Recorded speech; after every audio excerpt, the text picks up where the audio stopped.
Students ने पूछे यहाँ पे, ध्यान रखें कि मैं सॉल्व करवा रहा हूँ यहाँ पे। क्वेश्चन नंबर्स है, फर्स्ट इज 23rd, जो ऑलरेडी हो गया लेकिन फिर भी करवा रहा हूँ। 23rd नंबर किस तरह सॉल्व करते हैं?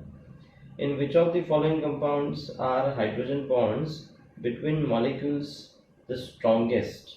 सो स्ट्रॉन्गेस्ट हाइड्रोजन बॉन्डिंग के लिए हमको क्या कंसिडर करना पड़ेगा कि इलेक्ट्रोनेगेटिविटी कंसिडर करनी पड़ेगी। तो 21st उसके अंदर हाईएस्ट इलेक्ट्रोनेगेटिविटी किसकी है? सो हाईएस्ट इलेक्ट्रोनेगेटिविटी है फ्लोरीन की, तो HF is the answer because it is the highest electronegativity. So इस तरह से आंसर HF आएगा। 23rd का आंसर है HF। Then after 31st, which of the following compounds of boron does not exist in a free form? ये भी मैंने बताया था, आज मैं फिर से बता देता हूँ कि डाइबोरेन, लास्ट लेक्चर के अंदर भी बताया था मैंने। ये क्वेश्चन नंबर है 31st। तो diborane is B2H6 divided by 2 करेंगे तो आपको BH3 मिलेगा, लेकिन BH3 काफ़ी अनस्टेबल सब्सटेंस होता है। ये आप P ब्लॉक एलिमेंट्स के अंदर भी पढ़ेंगे। सो इस हिसाब से आंसर है अपना डाइबोरेन से बोरेन। BH3 को बोरेन कहते हैं। बाकी सारे जो है BCl3, BF3, BBr3 वो एग्जिस्ट तो करते हैं बट बहुत मुश्किल से करते हैं, लेकिन एग्जिस्ट तो करते हैं। सो इस हिसाब से आंसर अपना क्या आ जाएगा? It will be the D answer. Next doubt please. तो नेक्स्ट डाउट है 34। मैं यहाँ पे क्वेश्चंस भी देख रहा हूँ। तो 34 I already told you that it is out of course, तो यहाँ पे कंसिडर नहीं करना है। 38 नंबर डाउट के अंदर है, what is the number of hydrogen bonds one molecule of water can form? तो 38 का आंसर क्या होगा? अब जैसे ही हम हाइड्रोजन बॉन्डिंग शो करते हैं तो इस हिसाब से हमें शो करनी होती है। ओके, सो हाइड्रोजन बॉन्डिंग आप देखें तो एक्चुअली ऑक्सीजन कितने हाइड्रोजन को अट्रैक्ट करता है वो हमें कंसिडर करना है। सो ऑक्सीजन एंड हाइड्रोजन के बीच का हाइड्रोजन बॉन्डिंग इस तरह से आएगा। सो एक मॉलिक्यूल के ऊपर फोकस करें आप। सो एक मॉलिक्यूल H2O का है तो ऑक्सीजन के ये दो, मतलब एक एक, ऊपर से ये हाइड्रोजन के दो, ठीक है, तो एक एक, इस हिसाब से टोटल मिला के आंसर आपका क्या आ जाएगा? टोटल मिला के आंसर आ जाएगा 4। सो आंसर 38 का होगा D, it will B 4। Okay, it will B 4। Next doubt please. 40 to 46 के बीच में अगर आपको है तो आप बता सकते हैं।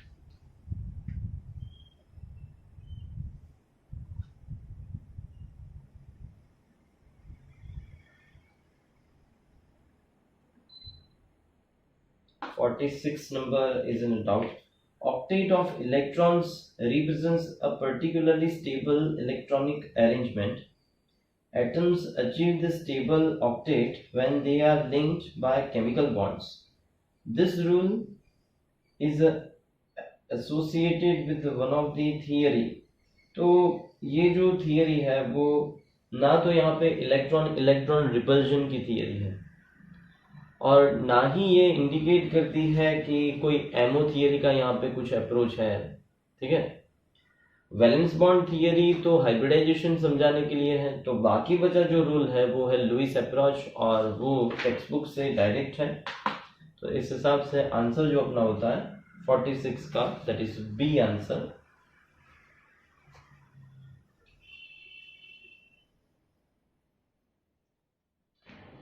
Next please 46 to 52।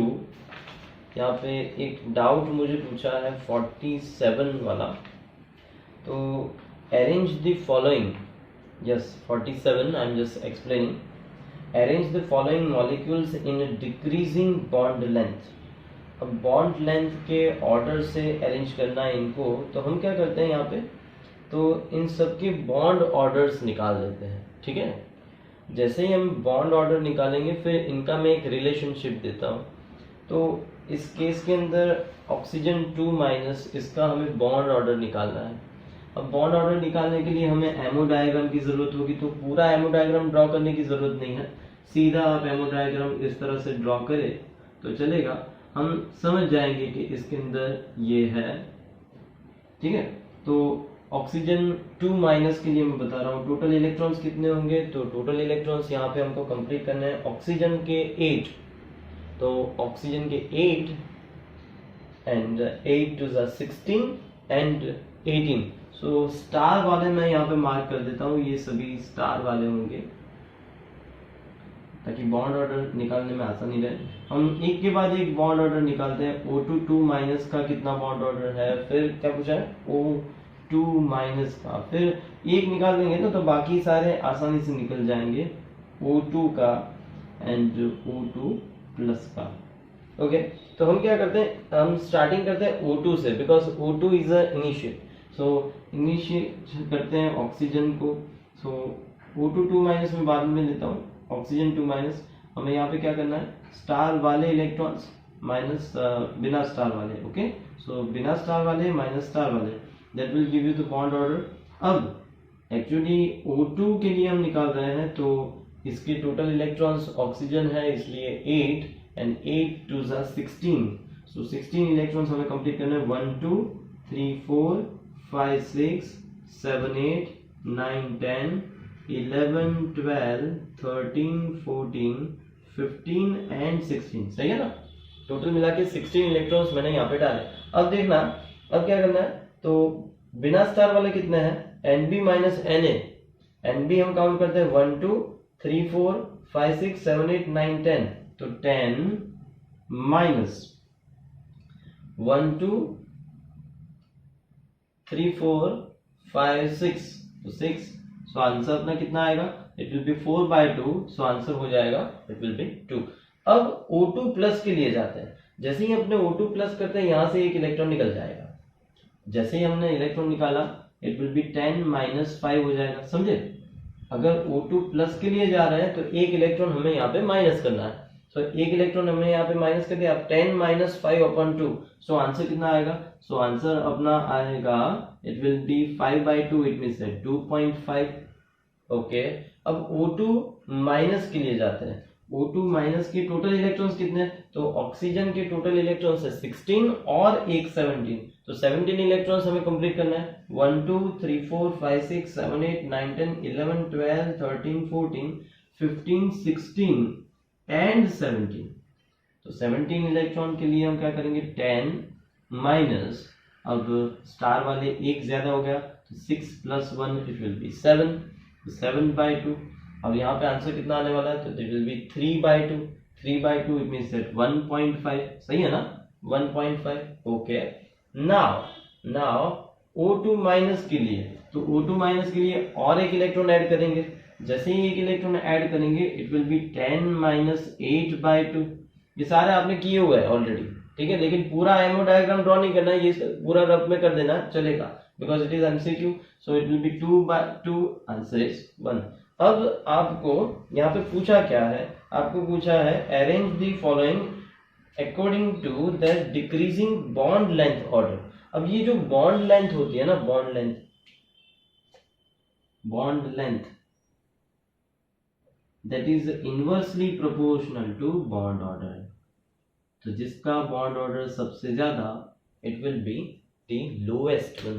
तो लोएस्ट वन कौन सी है, bond length and bond order. तो पहले तो इनको बॉन्ड ऑर्डर के हिसाब से अरेंज करते हैं। तो O2 प्लस सबसे ज्यादा है, उसके बाद है O2 बॉन्ड ऑर्डर से, हाँ, O2 minus and O2 2 minus, लेकिन ये है बॉन्ड ऑर्डर से।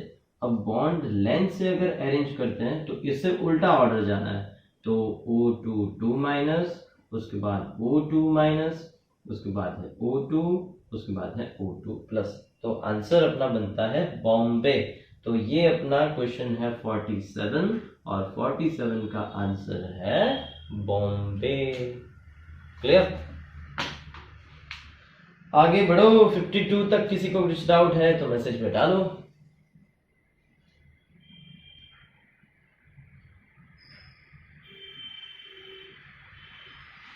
Okay fine. 53 to 58, यहाँ पे एक डाउट ऑलरेडी पूछा है 54 वाला। इन BrF3 molecule, just a minute, इसमें डाउट है? ओके 51 में डाउट है, ठीक है।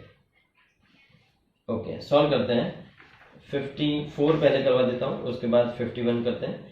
इन BrF3 molecules the lone pairs occupy equatorial positions to minimize, और BrF3 मॉलिक्यूल्स हैं, तो टेक्स्ट बुक में ये आंसर भी अच्छी तरह से दिया है।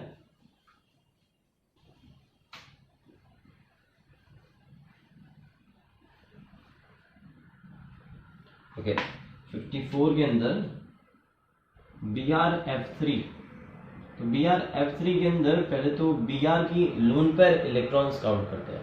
लोन पेयर इलेक्ट्रॉन्स कैसे काउंट करेंगे? लोन पेयर काउंट करने के लिए Br है 17th ग्रुप का, तो आउटर मोस्ट में है 7 इलेक्ट्रॉन्स।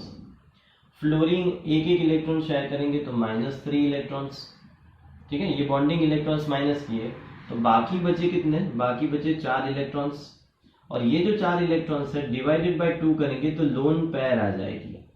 पैर निकालने के लिए हम क्या करेंगे? डिवाइड बाय 2 करेंगे, so answer will be 2 electron pairs. Okay, तो ये जो इलेक्ट्रॉन की पेयर है उसको आपको अरेंज करने के लिए क्या करना होगा कि इसका स्ट्रक्चर इस तरह से आएगा और 2 लोन पेयर्स होगी। And we know lone pair repulsion तो सबसे बड़ा होता है, एंड लोन पेयर रिपल्जन है VSEPR थियरी से।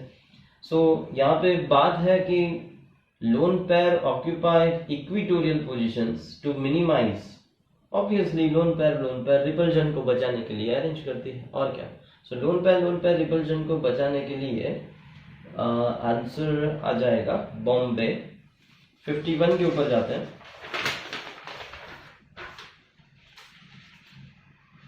Which molecule has a polar covalent bond? So polar covalent bond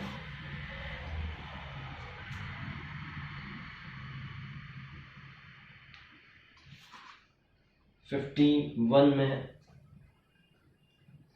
अब जब कभी भी पोलर कोवेलेंट बॉन्ड कंसिडर करते हैं अपने, तो पोलर कोवेलेंट बॉन्ड के लिए हमें डिफरेंट साइज के एटम्स चाहिए, मतलब कि ये साइज के ऊपर डिपेंड करता है। इसे हम फजान रूल भी कह सकते हैं।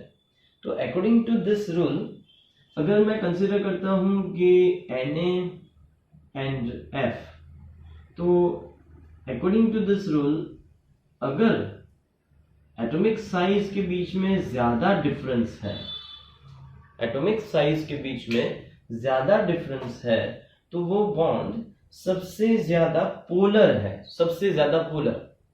लेकिन दूसरी बात ये भी है कि जब first group and 17th group bonding करते हैं वो तो हाईली आयोनिक बॉन्ड होता है। तो आंसर ए हमारा निगलेक्ट हो गया। आंसर सी भी ऑटोमेटिक निकल गया, बिकॉज बात हो रही है जब फर्स्ट ग्रुप एंड फ्लोरीन मतलब 17th ग्रुप एक दूसरे के साथ बॉन्डिंग बना रहे हैं, तो यहाँ पे बॉन्ड आयोनिक है। लेकिन पूछा क्या है हमको? पूछा ऐसे है कि आपको बताना है कि पोलर कोवेलेंट बॉन्ड कौन सा है। तो पोलर कोवेलेंट बॉन्ड बताने के लिए ये 2 ऑप्शन हमने निकाल दिए, बिकॉज ये आयोनिक बॉन्ड इंडिकेट कर रहे हैं। बात ये है कि तो आंसर बी एंड डी में से ही होना चाहिए। दूसरी बात ये भी बता दूं कि जो फ्लोरीन एक दूसरे के साथ रहते हैं तो सिमिलर साइज के होते हैं, भले ही ये सिमिलर साइज के होते हैं, but it is just like beggars को साथ में रखने वाली बात है। जब अपने बैगर्स को साथ में रखते हैं तब क्या होता है? झगड़ा होता है। एक रोटी के लिए झगड़ा होता है, दोनों में से एक रोटी है तो एक रोटी कोई एक उठा के चला जाएगा, ये बैगर्स की रोटी है। तो fluorine bond is a too much unstable bond, इसलिए ये फ्लोरीन दोनों में से कोई भी एक फ्लोरीन एक इलेक्ट्रॉन लेके चला ही जाता है। तो यहाँ पे भी चार्ज का सेपरेशन हो गया। यहाँ पे जैसे ही चार्ज का सेपरेशन हो गया, ये बॉन्ड तो वैसे कैसा हो गया? It is polar and it is ionic also. Polar bond का मतलब क्या है? जॉइंट भी रहे एंड बॉन्ड के ऊपर पार्शियल चार्ज आए, यहाँ पे कंप्लीट चार्ज है। जब पार्शियल चार्ज की बात है तो हम बात करते हैं हाइड्रोजन एंड क्लोरीन की, हाइड्रोजन एंड फ्लोरीन की। एक थियरी के हिसाब से हाइड्रोजन जो है वो 17th ग्रुप में भी है। जैसे रेडॉक्स के अंदर हम H को H माइनस के फॉर्म में ट्रीट करते हैं, उसे हम कहते हैं हाइड्राइड, तो वैसे ही यहाँ पे H जो है ये 17th ग्रुप का ही मानो। आप कहेंगे नहीं सर इलेक्ट्रॉनिक कॉन्फ़िगरेशन वाइज तो ये फर्स्ट ग्रुप का होना चाहिए, आई एग्री, लेकिन एक चीज ये भी है कि हाइड्रोजन है वो 17th ग्रुप में भी कंसिडर किया जाता है, और हाइड्रोजन की पोजीशन फर्स्ट ग्रुप के अंदर डिसाइडेड नहीं है। मॉडर्न पीरियोडिक टेबल के अंदर उसको मिडल में रखा है, मतलब येट नॉट डिसाइडेड, पोजीशन उसकी डिसाइडेड नहीं है। तो हम 17th ग्रुप का ही माने तो पी ब्लॉक के एलिमेंट्स जब पी ब्लॉक के साथ बॉन्ड बनाते हैं वो बॉन्ड पोलर होता है, वो बॉन्ड कोवेलेंट बॉन्ड होता है। तो इस हिसाब से बॉन्ड के ऊपर partial negative and partial positive, और यही तो है रिस्पॉन्सिबल फॉर हाइड्रोजन बॉन्डिंग। इस हिसाब से आंसर क्या हो रहा है, 51 का आंसर हो रहा है D. 51 answer is D. Okay, बाकी सारा एक्सप्लेनेशन तो अंदर दिया है, मैं अंदर का एक्सप्लेनेशन नहीं देखता कभी, मैं तो अपना ही एक्सप्लेनेशन देखता हूँ बिकॉज और आपको भी यही समझ में आता है तो अच्छा ही है। कुछ डाउट है आगे तो बताते रहिएगा। ओके, 58 to 64, यस 59 बोलो नहीं, यहाँ पे मैसेज डालो चलेगा, कोई बात नहीं, मैं समझ लूंगा। अच्छा एक okay which best describes why water is polar। So water polar क्यों है वो बात यहाँ पे इस तरह से समझते हैं कि अलग अलग ऑप्शन देखने पड़ेंगे यहाँ पे। तो पहले 55 के अंदर ऑप्शन मैं जा रहा हूँ कि यहाँ पे पहले में जो निगलेक्ट हो सके, जो हम निकाल सके, ऐसे ऑप्शन के अंदर देखते हैं। बिकॉज बेस्ट डिस्क्राइब मतलब बेस्ट ऑप्शन आपको सिलेक्ट करना है। तो अगर हम बी की बात करते हैं, वाटर इज अ कोवेलेंट, तो बात तो ये सही है कि वाटर के अंदर कोवेलेंट बॉन्ड तो है, कोवेलेंट मॉलिक्यूल है, लीनियर मॉलिक्यूल नहीं है। सी इज रॉन्ग बिकॉज अगर आप अपने टेबल्स देखेंगे तो उसके अंदर उसका शेप बताया है बेंट, और वाटर का जो शेप होता है वो होता है एंगुलर। वाटर का शेप कैसा होता है, वाटर का शेप होता है एंगुलर। सो वाटर के अंदर अगर ड्राइंग करें तो ऑक्सीजन मिडल में है, उसके ऊपर लोन पेयर्स है, हाइड्रोजन है, it is a bent molecule, it is having angular shape. लेकिन पोलैरिटी अगर कंसिडर करते हैं पोलैरिटी, तो ऑप्शन ए भी हमें देखना चाहिए, water has a no lone pairs on central atom. तो ये तो आप स्ट्रक्चर देख के ही आपको पता चल गया होगा 55 के अंदर कि लोन पेयर्स तो भाई 2 लोन पेयर्स हैं, इसलिए ए ऑप्शन गलत है। तो अब बचे ऑप्शन बी एंड डी। तो पोलैरिटी के लिए कोई भी रीजन, जैसे VSEPR थियरी है, कोई भी हम थियरी कंसिडर करते हैं पोलर है या नहीं है, तो उसके लिए इस तरह से हम बताते थे कि इलेक्ट्रॉन्स यहाँ से जाते हैं, यहाँ से जाते हैं, लोन पेयर ऊपर की साइड खींचती है। तो ये सब कुछ पॉसिबल हो पाया है just because of its shape.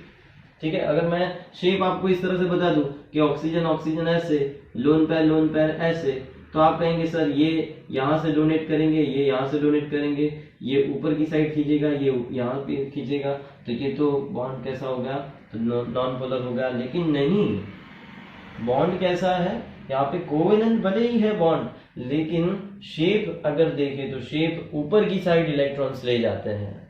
तो ये सब कुछ हम शेप से समझ पाए, तो इसलिए बेस्ट ऑप्शन जो है it is D, none other than it is D. Okay, messages देख रहा हूं मैं, 51 सॉल्व हो गया, 55 सॉल्व हो गया, 47 सॉल्व हुआ, 47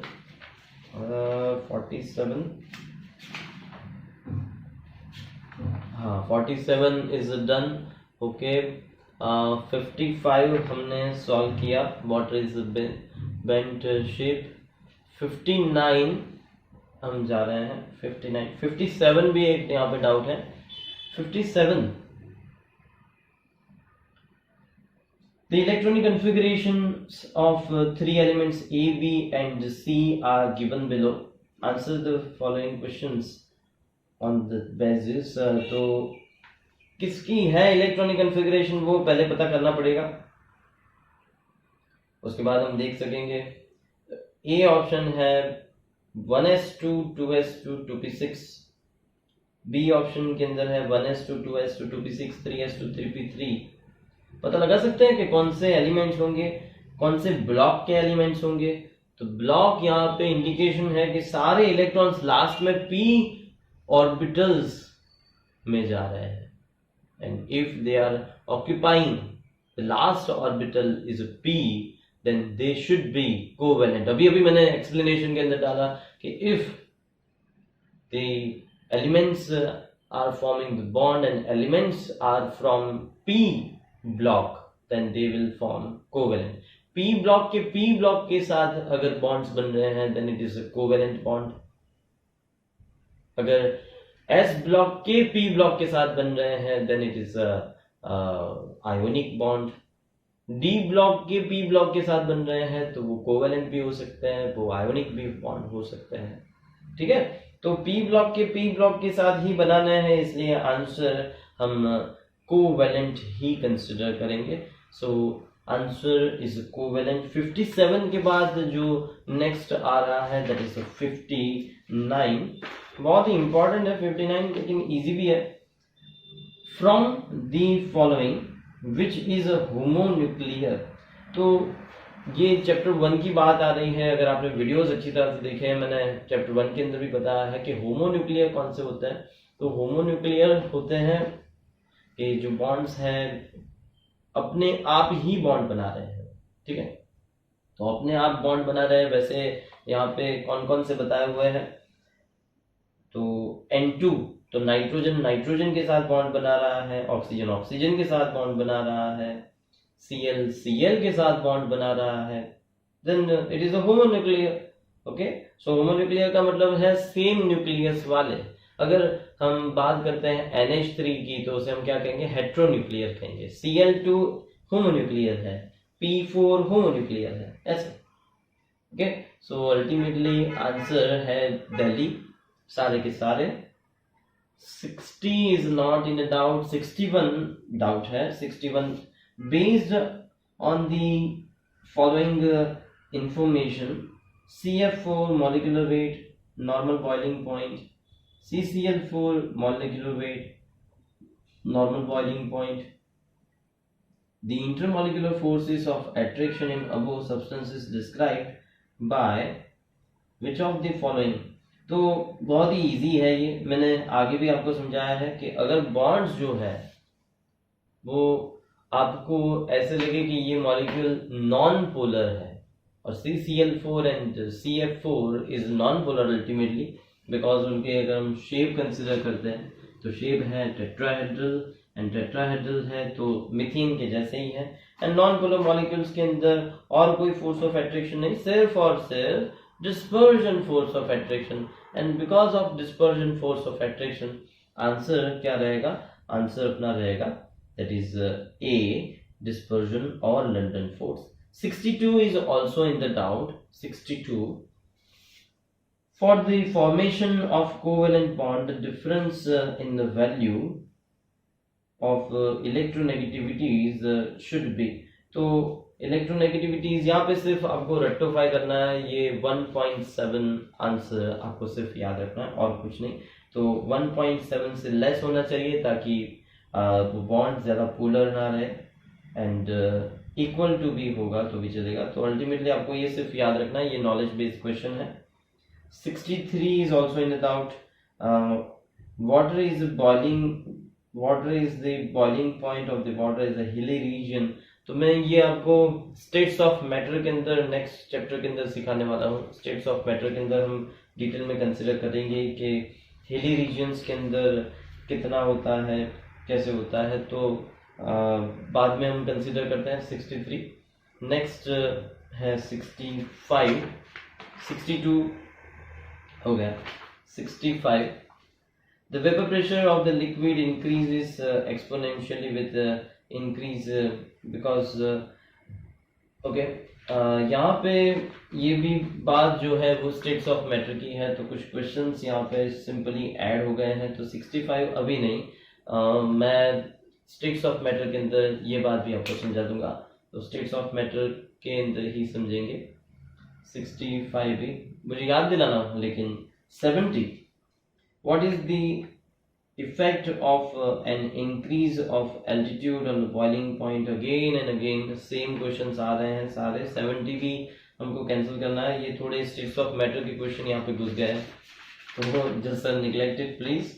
73 69 एक रह गया, 69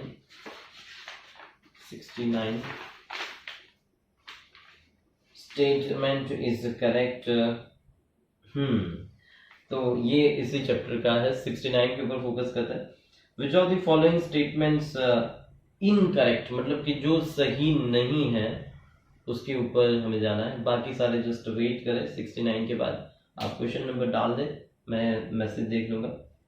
विच of the following statements incorrect, due to the repulsion electron pairs move away from one another in space so as to acquire positions. तो जब लोन पेयर्स की बात आती है, लोन पेयर्स के अंदर जैसे वाटर मॉलिक्यूल ही ले ले अपने, 69 सॉल्व करवाना हो, तो लोन पेयर्स यहाँ पे अरेंजमेंट हो रही है कि मानो कि लोन पेयर्स को हम साथ ही साथ में यहाँ पे अरेंज कर देते हैं, मानो कि इस टाइप का शेप हम ड्रॉ करते हैं, तो क्या ये सही होगा? नो, ये सही नहीं है, ये अंदर अंदर एक दूसरे के साथ रिपल्जन करेंगे because it is lone pair, lone pair है तो रिपल्जन तो होना ही है। सो इस तरह से ये दूर जाएंगे एक दूसरे से, and they will attain the most comfortable position. ये इतने ऐसे हैं कि एक दूसरे से तो दूर जा रहे हैं, ये दूर जा रहे हैं तो हाइड्रोजन को भी नीचे डाल रहे हैं, मतलब इस तरह से वो हाइड्रोजन भी हो गए हैं। तो इसीलिए तो बॉन्ड एंगल यहाँ पे डिक्रीज हो रहा है, 104.5 वाटर का बॉन्ड एंगल है। तो ए बात, जो ए ऑप्शन है वो तो सही है, रिपल्जन हुआ इसलिए तो इलेक्ट्रॉन पेयर्स दूर हुई, अवे हुई। सी ऑप्शन एक बार चेक कर ले, इफ टू और मोर resonance structures are representing molecules, then VSEPR model is applicable to this such structure. So resonating structures and VSEPR एक दूसरे के साथ डायरेक्टली रिलेशन में तो है, एंड इसीलिए तो हम कंसिडर करते हैं, जैसे ओजोन मॉलिक्यूल है तो ओजोन मॉलिक्यूल के अंदर हमने स्ट्रक्चर इस तरह से बताए थे ना कि इस तरह से डायरेक्टली ऐसे स्ट्रक्चर आएगा, भले ही इसके ऊपर लोन पेयर है। तो स्ट्रक्चर तो जो भी डिसाइड करना है वो रेजोनेंस भी डिसाइड करते हैं, VSEPR भी डिसाइड करते हैं, तो सी ऑप्शन भी सही है। ओके, तो मे बी आंसर डी तो गलत हो गया बिकॉज ऑल आर इनकरेक्ट है। ए ऑप्शन सही हो गया तो डी ऑप्शन तो ऑटोमेटिक गलत हो गया। सी ऑप्शन सही है इसलिए वो इसका आंसर नहीं है। हमें तो इनकरेक्ट मतलब जो झूठ बात है, ओके, जो फॉल्स स्टेटमेंट है वो कंसिडर करना है। Being positively charged, the valence shell electron pairs repel each other. So, being positively charged, the valence shell electron pairs repel each other. तो अगर पॉजिटिव चार्ज होता है तो अट्रैक्शन फोर्स होता है। एक एग्जांपल लेके समझाता हूँ ताकि अच्छी तरह से समझ में आए। एग्जांपल के अंदर ऐसा है कि N ऊपर lone pair, hydrogen hydrogen and hydrogen, ये है NH3 का स्ट्रक्चर। बात करते हैं NH4 प्लस के स्ट्रक्चर के बारे में। जैसे ही NH4 प्लस स्ट्रक्चर आ जाता है तो किसका बॉन्ड एंगल ज्यादा होगा ऐसे केस के अंदर? सो जैसे ही लोन पेयर आती है, आप लोगों ने VSEPR थियरी के अंदर कंसिडर किया कि जैसे ही लोन पेयर आती है यहाँ पे बॉन्ड एंगल जो है वो डिक्रीज हो जाते हैं, लेकिन यहाँ पे तो आप देख सकते हैं सारी की सारी बॉन्डिंग इलेक्ट्रॉन पेयर है, ऊपर से पॉजिटिव चार्ज है, तो यहाँ पे अट्रैक्शन फोर्स रहेगा as compare to this, because ये तो रिपल्जन के लिए रिस्पॉन्सिबल है। बॉन्डिंग इलेक्ट्रॉन पेयर्स के अंदर रिपल्जन काफी कम होता है, तो जैसे ही बॉन्डिंग आई तो यहाँ पे जो बॉन्ड एंगल है वो इंक्रीज हुआ, ये हाइड्रोजन अब फैल के बैठ सकते हैं। यहाँ पे हाइड्रोजन के ऊपर दबाव है किसका, तो ये इलेक्ट्रॉन पैर का। तो अगर पॉजिटिवली चार्ज है तो यहाँ पे valence shell electron pairs repel नहीं आएगा, अट्रैक्ट आएगा। तो बॉन्ड एंगल यहाँ पे इंक्रीज हो रहा है बिकॉज ये हाइड्रोजन इस तरह से जा रहे हैं, यहाँ पे रिपल्जन कम हो गया है। सो रिपेल नहीं करेंगे, अट्रैक्ट करेंगे। और लेस रिपेल लिखा होता तो भी बात सही थी। तो ये ऑप्शन गलत है, इसलिए आंसर इसका बॉम्बे है। समझे, हाइड्रोजन यहाँ पे लोन पेयर थी और यहाँ पे तो हाइड्रोजन किस तरह से अटैचमेंट में है, बॉन्डिंग इलेक्ट्रॉन पेयर से अटैचमेंट। बॉन्डिंग है तो रिपल्जन कम है, लेस रिपल होना चाहिए आंसर में, लेकिन आंसर रिपल बताया है, तो answer B is wrong. Next is 72. Okay, I received all the messages. 72 के ऊपर जाता है। Which one is a diamagnetic among the following? तो ऐसे केस के अंदर मैं आपको पूरा नहीं बताऊंगा, आपको सिंपली एक शॉर्टकट बता देता हूँ, आसानी से आंसर सॉल्व हो सके। जो भी ऑप्शन दिए है उस केस के अंदर NO, मान लो कि NO है तो नाइट्रोजन। अब नाइट्रोजन के इलेक्ट्रॉन्स कितने हैं? सो नाइट्रोजन के इलेक्ट्रॉन्स हैं टोटल मिला के 7 इलेक्ट्रॉन्स, ऑक्सीजन के इलेक्ट्रॉन्स 8 इलेक्ट्रॉन्स, ठीक है। तो यहाँ पे टोटल मिला के 15 इलेक्ट्रॉन्स हो रहे हैं। अब इसके ऊपर आप एमओ डायग्राम बनाइए, ओके। या तो फिर ऑप्शन ए ऐसे है, ऑप्शन बी के ऊपर जाते हैं NO प्लस। सो NO प्लस का मतलब क्या है, ये 15 इलेक्ट्रॉन्स तो होंगे, इसके अंदर से एक माइनस कर दो, बिकॉज आगे सीखा है मैंने कि अगर प्लस चार्ज है तो माइनस करना है, माइनस है तो प्लस करना है। So 14 electrons. Next C, it is NO minus. So NO minus का मतलब है कि टोटल इलेक्ट्रॉन्स 15 थे और यहाँ पे 16 इलेक्ट्रॉन्स आ गए। तो शॉर्टकट और कोई नहीं है, इसके ऊपर आपको एमओ डायग्राम बनाना है। एमओ डायग्राम आप बनाएंगे फिर आपको समझ में आ जाएगा। फटाफट से हम एमओ डायग्राम देख लेते हैं, ओके।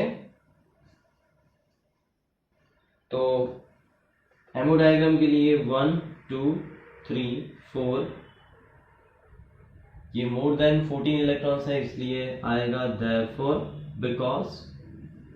अब इलेक्ट्रॉन्स मैं यहाँ पे ऐसे ही डालूंगा कि 15 इलेक्ट्रॉन्स है तो 1 2 3 4 5 6 7 8 9 10 11 12 13 14, मतलब दो दो यहाँ पे भी जाएंगे और एक यहाँ पे जाएगा। ये एक यहाँ पे जाएगा तो इसे अनपेयर्ड कर देगा, समझ रहे ना बात को, तो ये अनपेयर्ड कर देगा इलेक्ट्रॉन को, इसलिए NO तो अनपेयर्ड है इसलिए पैरामैग्नेटिक है। अब बात है NO प्लस की, तो अगर जैसे ही हम NO प्लस करेंगे एक इलेक्ट्रॉन यहाँ से निकल जाएगा, जैसे ही यहाँ से एक इलेक्ट्रॉन निकल जाएगा सारे पैरिंग हो जाएंगे। देखो 1 2 3 4 5 6 7 8 9 10 11 12 13 14, समझे। आप कहेंगे सर तो फिर NO माइनस क्यों नहीं, तो NO माइनस भी इसलिए नहीं बिकॉज यहाँ पे 15 इलेक्ट्रॉन के अंदर एक इलेक्ट्रॉन ऐड करना है, तो 15 इलेक्ट्रॉन मतलब इतना, एक इलेक्ट्रॉन और ऐड करो तो ये तो बाजू में ऐड होगा ना, 1 2 3 4 ऐसे हम ऐड करेंगे, तो ये तो ऑक्सीजन जैसा केस हो जाएगा। ऑक्सीजन के अंदर जिस तरह से इलेक्ट्रॉन्स डालते हैं वैसे ही यहाँ पे एक एक इलेक्ट्रॉन चले जाएंगे, ये एक इलेक्ट्रॉन ये एक इलेक्ट्रॉन, तो ये तो अनपेयर्ड हो जाएंगे, जो अनपेयर्ड हो जाएंगे तो ये हो जाएंगे पैरामैग्नेटिक। तो अल्टीमेटली आंसर हो जाएगा बॉम्बे, ठीक है। आगे मैसेजेस मैं पढ़ता हूँ, just wait. 73 HCl is a gas but HF is a low boiling liquid. This is just because यहाँ पे हाइड्रोजन बॉन्डिंग एक रीजन है कि जो कोई मॉलिक्यूल के बीच में हाइड्रोजन बॉन्डिंग आता है। 73 क्वेश्चन नंबर 73 के अंदर अगर कोई मॉलिक्यूल्स के बीच में हाइड्रोजन बॉन्डिंग आता है, so just because of hydrogen bonding molecules एक दूसरे के साथ अट्रैक्शन फोर्स ज्यादा कर लेंगे। अगर ज्यादा कर लेंगे तो यहाँ पे उनका लिक्विड फॉर्म हो जाएगा, एग्रीगेट हो जाएंगे। एग्रीगेट का मतलब है इकट्ठा हो जाएंगे, एक्यूमुलेट हो जाएंगे, सारे सिनोनिम्स हैं ये। तो एग्रीगेट का मतलब है साथ में रहना, तो मॉलिक्यूल साथ में रहेंगे। बाकी सारे ऑप्शन क्यों नहीं है वो भी देख लेते हैं। HF बॉन्ड इज स्ट्रॉन्ग, तो ये बात भी सही है, ना नहीं है, लेकिन HCl एंड HF के अंदर कंपेयर करते हैं तो hydrogen bonding is a particularly perfect answer.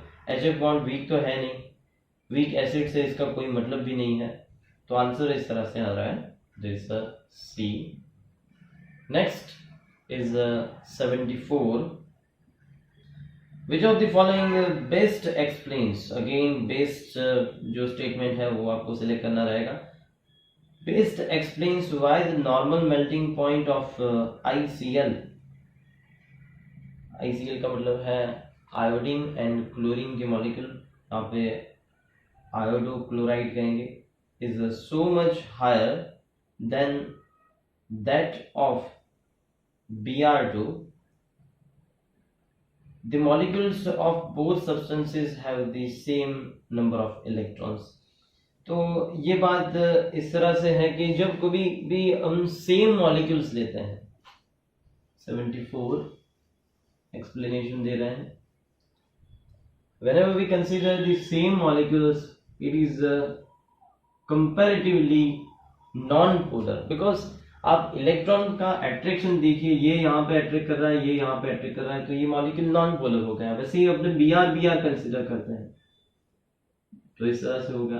Fluorine most polar है, तो ये हमें कंसिडर नहीं करना, ये एक्सेप्शनल केस है because of its highest electronegativity, और ये क्वेश्चन के अंदर भी नहीं है। ओके, आगे हमने देखा था F+ हो जाता है, F- हो जाता है, तो ये पोलर है, आयोनिक कहते हैं इसे बॉन्ड को, मोस्ट आयोनिक होते हैं ये। सो बात करते हैं अब अपने क्वेश्चन के बारे में कि Br2 इस तरह से है, एंड दूसरा है ICl, I and Cl।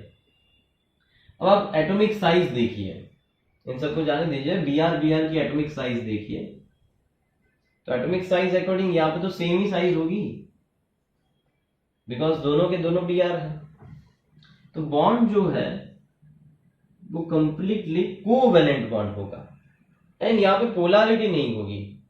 लेकिन जैसे ही हम पोलैरिटी के बारे में बात करते हैं, आयोडीन काफी बड़ी साइज का है एज कंपेयर टू क्लोरीन, यहाँ पे बॉन्ड लेंथ ज्यादा होगी। अगर बॉन्ड लेंथ ज्यादा है तो बॉन्ड हो जाएगा वीक, अगर बॉन्ड लेंथ ज्यादा है तो बॉन्ड हो जाएगा वीक, और ये बॉन्ड पोलर कहलाएगा। ये बॉन्ड कैसा कहलाएगा? It is non polar. So according to that fact जो बेस्ट एक्सप्लेनेशन है वो है पोलर। ये आप जब 12th में आएंगे तब 12th के अंदर भी सीखेंगे। इनको क्या कहते हैं? इंटर हेलोजन कंपाउंड कहते हैं। इंटर हेलोजन कंपाउंड्स पोलर होते हैं और उनके यहाँ पे Br Cl ये नॉन पोलर होता है। अब हम क्वेश्चन पढ़ते हैं कि मॉलिक्यूल्स के अंदर नॉर्मल मेल्टिंग पॉइंट है ICl का and it is higher than Br2, तो जो बॉन्ड पोलर है उसका मेल्टिंग पॉइंट भी हाई होगा, जो बॉन्ड नॉन पोलर है उसका मेल्टिंग पॉइंट लो होगा। सो ICl मॉलिक्यूल्स आर पोलर, बस वही रीजन है। हाइड्रोजन बॉन्डिंग जाएगा नहीं, मॉलिक्यूलर वेट से इसका कोई मीनिंग नहीं है, इलेक्ट्रोनेगेटिविटी से भी इसका कोई मीनिंग नहीं है। जो मेन रिलेशन है वो है आंसर बी। सो 74 का आंसर है बी। आगे डाउट्स देखते हैं। 81 74 के बाद है 81। 75 इज देयर एनी डाउट? 75 में कुछ डाउट्स नहीं, 85 है। 81 A solute is most likely to be highly soluble in a solvent if the solute is dash and solvent is dash। So ऐसे केस के अंदर हमें कंसिडर करना है कि भाई पोलर एंड नॉन पोलर। तो बात ऐसी है कि polar dissolves polar and non polar dissolves non polar. Okay, polar polar attraction force बहुत ज्यादा होता है। तो जैसे एग्जांपल समझते हैं तो क्वेश्चन नंबर 81 ज्यादा समझ में आए। So in the case of the 81 I am taking example of petrol and diesel.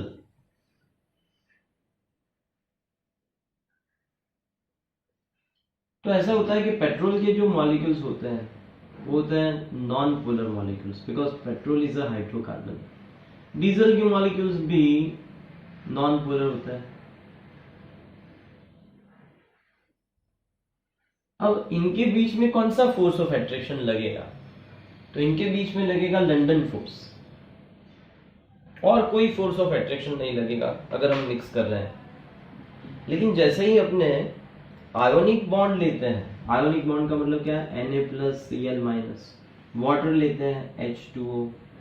So water is a polar solvent, ये है आयोनिक। तो इसके ऊपर होता है पार्शियल पॉजिटिव चार्ज, इसके ऊपर पार्शियल पॉजिटिव चार्ज, इसके ऊपर 2 पार्शियल नेगेटिव चार्ज।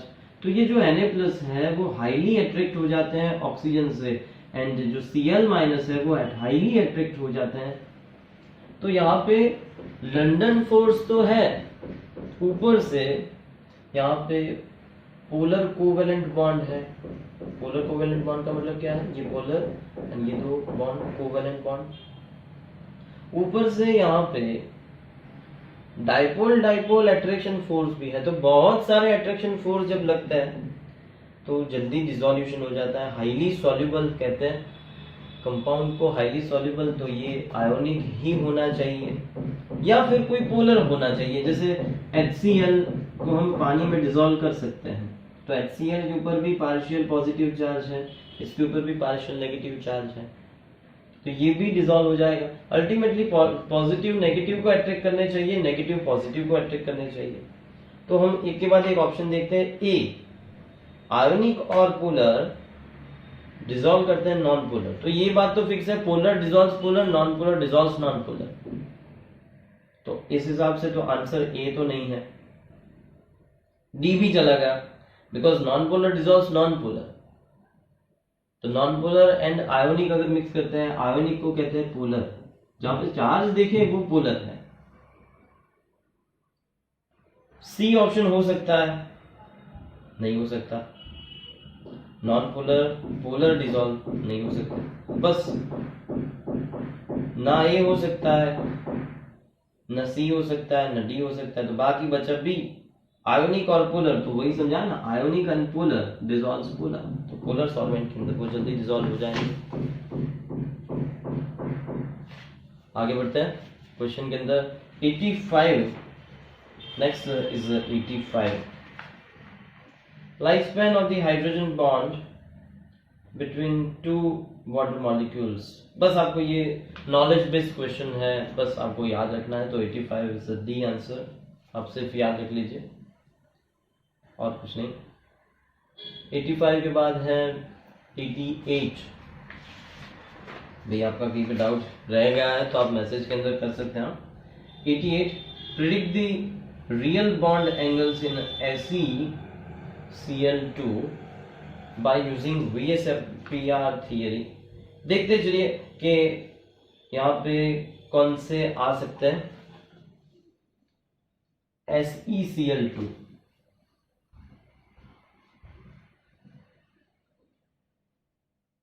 बस 2 मिनट मैं आपको रिलीव कर ही रहा हूँ। और हाँ, मैं आपको कह दूं कि शाम को भी लेक्चर है, आज थोड़ा केमिस्ट्री ज़्यादा कर लीजिए। ओके, तो शाम को भी लेक्चर है 8 o'clock को, तो सारे के सारे ज्वाइन हो जाइए रेडॉक्स के साथ। सो 8 o'clock रेडॉक्स का लेक्चर होगा। 88 के ऊपर फोकस करते हैं। Predict the real bond angles between SeCl2। SeCl2 ऐसी कौन से ग्रुप का एलिमेंट है? ऐसी कौन से ग्रुप का एलिमेंट है? तो Se अगर कंसिडर करें इट इज अ सेलेनियम, कोई बता सकता है Se कौन से ग्रुप का एलिमेंट है? तो 16। ओके, OS SETEPO, जैसे 16 और 16 ग्रुप को हमने पता है ना, हमने सब पढ़ा है कि ग्रुप को श्राप है, अगर उसके अंदर से 10 इलेक्ट्रॉन माइनस करेंगे तो उसके आउटर मोस्ट इलेक्ट्रॉन निकल आएंगे, मतलब 6 इलेक्ट्रॉन्स।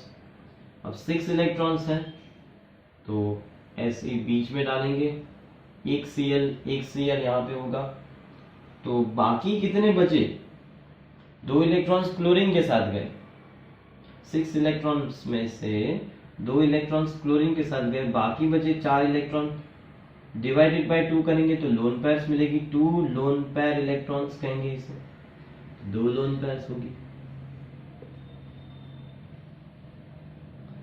अब थ्योरी के हिसाब से हम कंपेयर करते हैं कि बॉन्ड एंगल क्या होना चाहिए।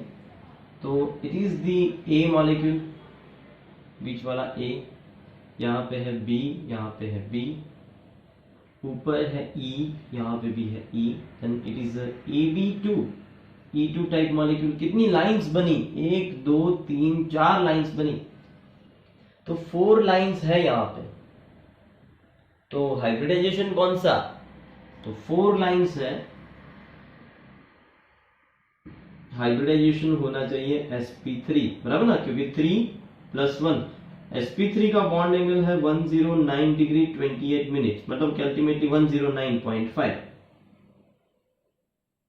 लेकिन लोन पेयर्स है तो 109.5 से तो लेस ही होगा, बराबर ना। लोन पेयर्स है तो 109 से तो लेस ही होगा, 109 से आगे नहीं बढ़ सकता ये। 120 तब आएगा जब ऑक्टाहेड्रल जैसा शेप होगा, या सॉरी 120 तब आएगा जब sp2 हाइब्रिडाइजेशन होगा। sp2 हाइब्रिडाइजेशन तो मिला नहीं, sp3 मिला, पता है ना कैसे निकाला हमने। Se के आउटर मोस्ट में है 6 इलेक्ट्रॉन, 6 में से ये क्लोरीन के 2 इलेक्ट्रॉन्स निकाले हमने, 4 इलेक्ट्रॉन्स रह गए। 4 इलेक्ट्रॉन्स को हमने लोन पेयर के फॉर्म में डाला तो 2 लोन पेयर इलेक्ट्रॉन्स मिले। अब ये लोन पेयर से हमने निकाला कि टोटल मिला के 4 लाइंस हो रही है। अगर 4 लाइंस हो रही है देन हाइब्रिडाइजेशन इज sp3, तो 109.5। और दूसरी बात ये भी बता दो कि 90 एंगल, यहाँ पे 90 एंगल से भी लेस नहीं हो सकता, अदरवाइज ये लोन पेयर्स बैठेगी नहीं। तो अगर लोन पेयर्स है तो ये एग्जैक्टली किसके जैसा है पता? ऑक्सीजन एंड हाइड्रोजन, हाइड्रोजन मानो यहाँ पे ऑक्सीजन है, हाइड्रोजन हाइड्रोजन, तो एग्जैक्टली आपको वाटर जैसा शेप मिलेगा। तो 90 से भी कम नहीं हो सकता, 90 तो बिल्कुल नहीं होगा क्योंकि लोन पेयर्स है। तो अल्टीमेटली आंसर बैठ रहा है यहाँ पे 90 एंड 109 के बीच में कोई एंगल होगा। जैसे वाटर मॉलिक्यूल का बॉन्ड एंगल कितना है? 104.5 है ना, तो ऐसे ही यहाँ पे 104.5 के आसपास होगा, इसलिए इन बिटवीन 90 से 109 के बीच में कंसिडर करेंगे। डोंट वरी, मैं मैथ्स के सर को कह दूंगा कि स्टूडेंट्स थोड़े मेरी वजह से लेट ज्वाइन हुए थे, आप कंटिन्यू करिए। 88 यहाँ पे है, 89, 97 एंड 98 मैं सॉल्व करवा के ही फिर खत्म करता हूँ। 89, the bond order of homonuclear diatomic molecule can be dash by removing electrons from bonding molecular orbital। तो अगर बॉन्ड ऑर्डर कंसीडर कर रहे हैं, होमोन्यूक्लियर एटॉमिक है, डायटॉमिक मॉलिक्यूल है, तो बॉन्डिंग मॉलिक्यूलर ऑर्बिटल के अंदर से अगर आप इलेक्ट्रॉन्स डिक्रीज करते हैं, ठीक है, तो बॉन्ड ऑर्डर भी डिक्रीज होगा। जैसे एग्जांपल के फॉर्म में 89 के अंदर मैं सॉल्व करवाता हूँ। एग्जांपल के फॉर्म में मानो कि सिंपली हम बात करते हैं कि Be2 मॉलिक्यूल ले लेते हैं जो कि एग्जिस्ट ही नहीं करता, तो भी अगर इस तरह से है, या फिर हम दूसरा कोई एग्जिस्ट करे ऐसा लेते हैं, Li2 लेते हैं, मानो कि Li2, तो Li2 के अंदर तो कितने इलेक्ट्रॉन्स होंगे? तो टोटल मिला के Li is having atomic number what? Atomic number 3, तो 3 2 6। अब देखते हैं 1 2 3 4, ये स्टार वाले, ये स्टार वाले, then 1 2 3 4 5 6, बराबर ना। तो बॉन्ड ऑर्डर Nb - Na/2। अब हम क्या करते हैं यहाँ पे तो 1 2 3 4, तो 4 माइनस 2 कर देते हैं, 4 माइनस अपॉन 2, तो आंसर कितना आएगा? Bond order is 1. अब bond order of the homonuclear diatomic molecule by removing electron from bonding molecular orbital. मानो कि यहां से 2 इलेक्ट्रॉन निकाल देते हैं, तो अब कैलकुलेशन क्या हो जाएगी? अब कैलकुलेशन देखिए, तो अब कैलकुलेशन के अंदर 2 माइनस 2 बाई 2, सो आंसर हो जाएगा 0. तो बॉन्ड ऑर्डर क्या हुआ? तो बॉन्ड ऑर्डर 1 से 0 हो गया, then it is decreased. Okay, so answer is decreased. Next question is 97 and 98. Yes.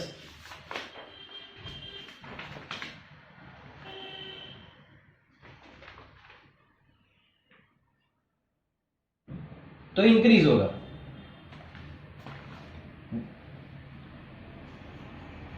देख लेते हैं. चलिए, अब यहां पे इलेक्ट्रॉन मतलब यहां से निकालना है, यहां से एंटी बॉन्डिंग से माइनस करना है.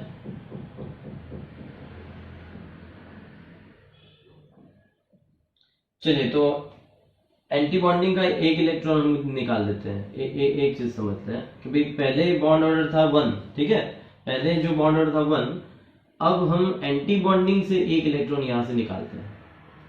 ओके, अब एंटी बॉन्डिंग से निकाला तो 1 2 3 4, 4 माइनस हो जाएगा 1 by 2, and 4 minus 1 by 2 it will B 3 by 2, तो हो गया ना 1.5. तो इंक्रीज होगा. पहले था 1, अब हो गया 1.5. समझे? तो एंटी बॉन्डिंग से अगर हम निकालते हैं इलेक्ट्रॉन तो इंक्रीज होता है, अगर बॉन्डिंग से निकालते हैं तो डिक्रीज होता है. डाउट?